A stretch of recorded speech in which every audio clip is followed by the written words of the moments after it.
Hello and welcome once again to Tileford.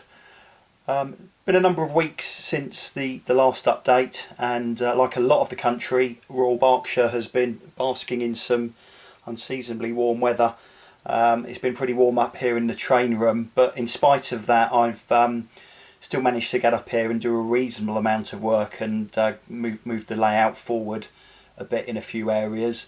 So in this update we'll have a look at some of the work that's been completed. As always, I hope you like what you see. If you're not subscribed, please do feel free to subscribe, and any questions or comments are always welcome. So enjoy. So in the last update you might recall that I'd had some problems with this outer line and was suffering with derailments around this particular bend. I took the track up, stripped it right back down to the baseboard, and relayed it using the Pico concrete flexi track, which is code 75. Really focused on making sure that the track was level and making sure that the curves were smooth. I couldn't find any obvious problem with the original track, but whatever I've done differently this time seems to have worked, and what I've now got is a curve that works without derailments, and I'm comfortable actually around all of the layout now that the the track actually from an operational point of view is working well. As you can see, I've started the job of ballasting the tracks and continued it on from the ballasting that had been done through the station. So getting getting round the layout with the ballast, which I think is probably one of the least enjoyable jobs on the railway, but one that has to be done.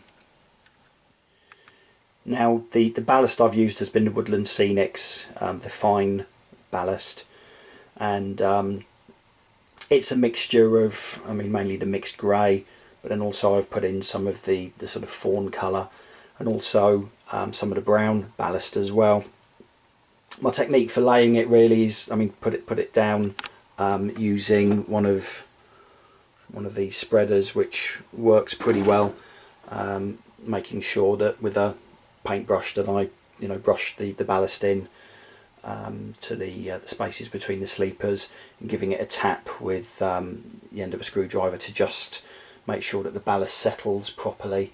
What I then do is spray it with isopropyl alcohol before then finally using a dropper, drop in some diluted PVA, and I use about a 1 part glue to 2 parts water mix on the PVA. What that means is it seems to have set pretty well, so happy with how that's looking.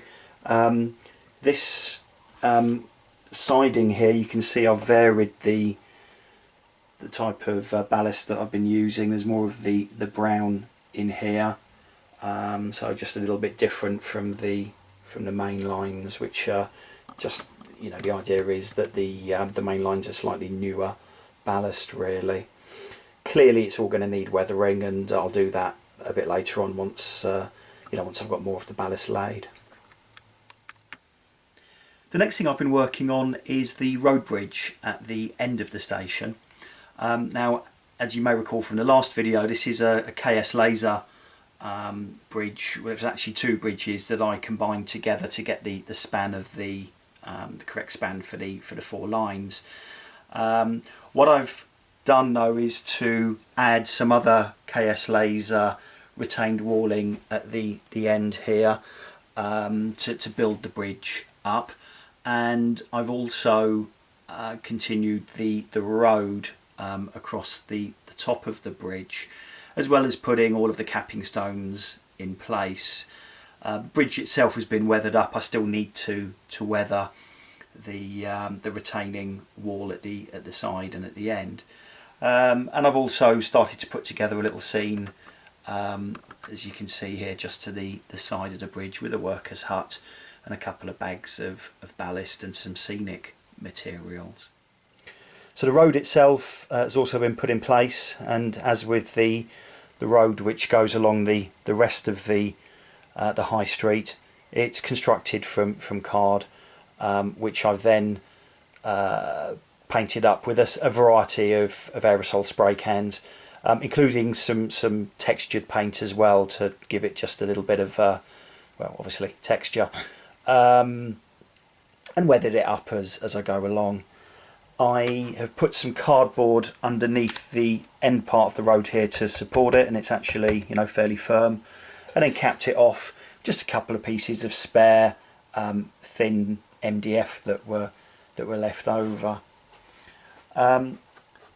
Obviously it's not quite finished yet, as I say, it has to be weathered, but what I was looking for was something that was a decent representation of the road bridge at Tileford station, and I'm comfy that I've done that now, and obviously it also serves as quite a good scenic break. The next area that I've been working on really has been to create these platform canopies, which are now in place on two of the platforms on the station.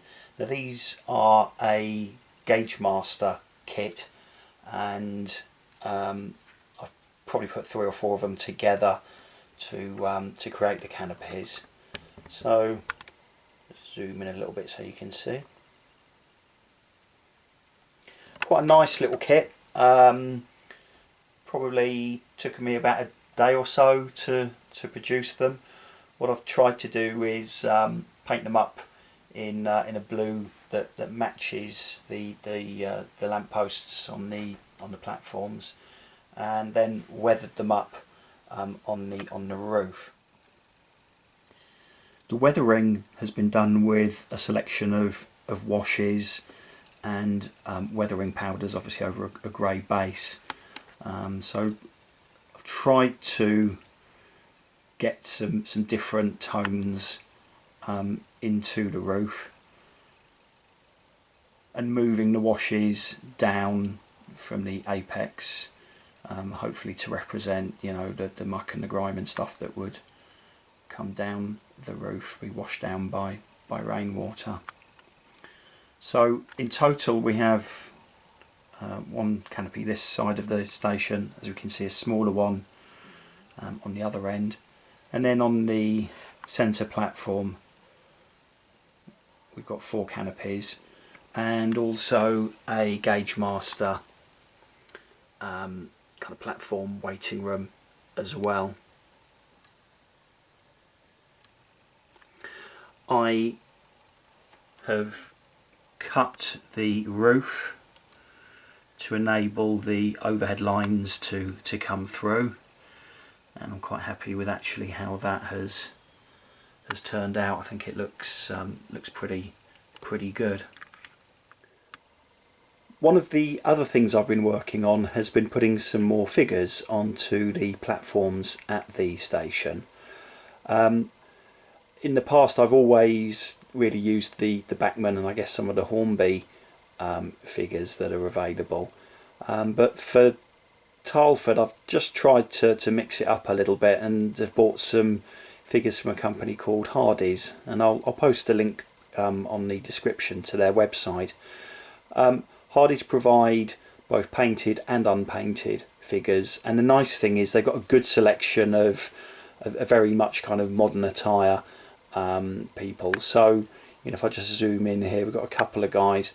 The guy on the right I bought from them painted, the guy on the left came unpainted. Difference was a couple of quid per figure, so I didn't want to get too many of the guys painted because it just got expensive.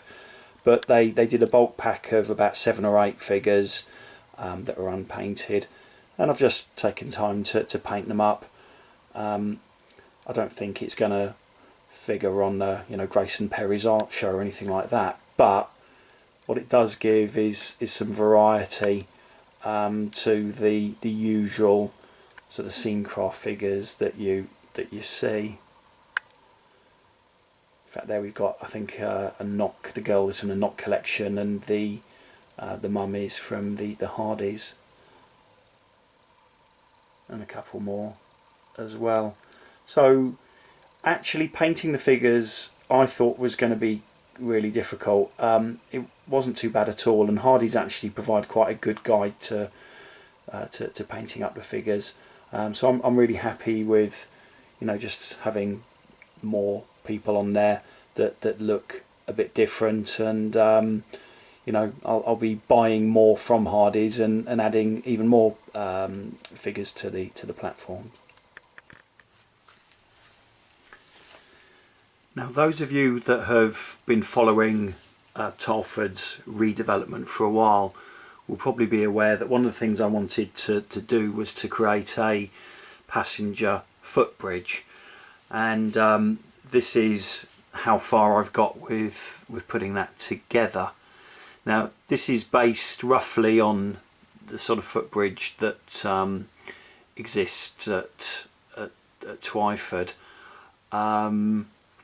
and it was built using a very old pair of Hornbury, I think it's probably the original Duplo footbridges as the base, and then I've obviously built up around it using card and plastic card. I'll be honest, I'm having a bit of a crisis of confidence with it, and I'll be really interested about your thoughts on this. I wonder if it just doesn't dominate the station too much. So if I zoom out, looking at the remainder of the station, it just seems a bit too big for my liking at the moment. Now, if by comparison I just put one of the Scenecraft footbridges in place, that kind of illustrates the concern that I'm having. And I'm just wondering, really, do I just kind of keep the footbridge as it is? I mean, it's not finished yet, so there'll still be some more work on it. Do I maybe remove some of the existing footbridge and just make it a bit, not quite as high, a bit shorter? Or do I actually just abandon it altogether and get myself another one of the Bachmann footbridges and do a bit of a cut and shut and just have those instead? There's a lot of time has gone into building the footbridge, but I'm really just, as I say, a bit of a crisis of confidence. So your thoughts would be really valuable to me, so please let me know what you think. The final area that I've been working on has been this scenic area as the curve out of the station follows round the baseboard, and I've put in the back scenes with this selection of industrial units behind walls that have been graffitied. The industrial units are low relief, and they're plaster of Paris. I got them from Ten Commandments a while ago, and they never really made the cut onto the original of Caversham Central, but I've given them a bit of a refresh and painted them up, and actually I'm pretty happy with them. So these are now obviously in situ. The other group of industrial buildings I got from a guy off of eBay, and again, these are actually plaster of Paris, and they came pre-painted and were really good value. So I'd recommend them to anybody. If I can find his eBay details, again I'll put a link on the video. The walling is from the Hornby Scaledale range. I managed to get hold of quite a lot of straight pieces of the walling, and then really I've just had a go at it with some paints and spending time looking at images of graffiti on Google, and there we go. So I know it's not to everyone's taste. I'm actually quite happy with how it's all come out, really. but hopefully just gives it that bit of realism along the line side. I've also been using items from Goodwood Scenics in terms of bushes and that kind of thing for some of the line side area.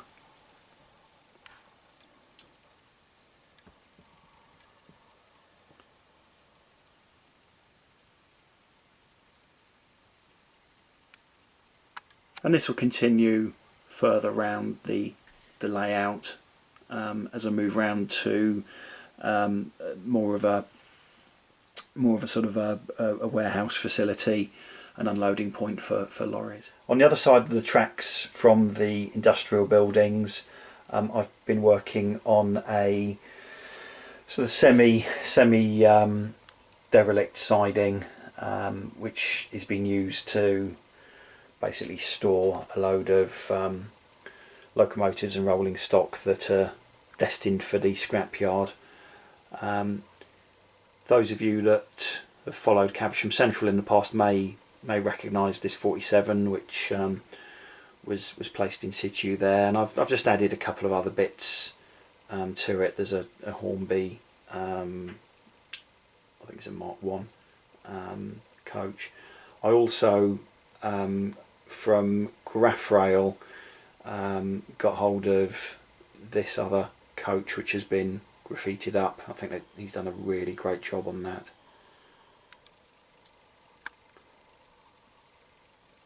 And I also got hold of an old hopper wagon as well. So as I say, the idea is really that this will just be a bit of an abandoned siding and a bit overgrown. I started to put in place bushes and hedges and that kind of thing. As you can see, some of the lines are a bit overgrown too.